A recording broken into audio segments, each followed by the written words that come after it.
কিচ্ছু করার না, কপালে আসছিল এটা।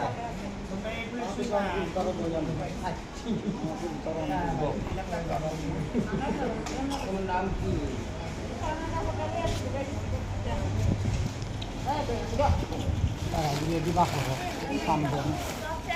আচ্ছা, একটা হিসাব করে নিই, বাচ্চারা কজন আছে, সবাই রকম বাচ্চারা একটা হিসাব করে নিই।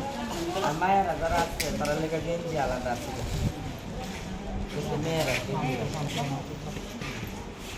আমরা তোমার কাছ থেকে নেওয়া খাই, 10 টাকা দো, 5 টাকা দো, তোমরা আমরা নেওয়া ছায়া খাই, একটা বিয়া হয়, শাদি হয়, বাচ্চা হয়, আমরা এই বই তোমরা যেটা দো ওইটার থেকে আমরা যেটা রাখছি এটার থেকে আমরা কেনাকাটা করে নিয়ে এসেছি বোনো। আমরা কোনো ভাটির লোক না, এখন যখন ঠাকুর দিচ্ছে তোমরা আজকে এই সাগরে বসে আসতো, কার কপালে কি আছে এটা এই ভগবান ছাড়া কেউ জানে না বোন, বুঝছো? আমরা কোনো ভাটির লোক না, শুধু বাচ্চারা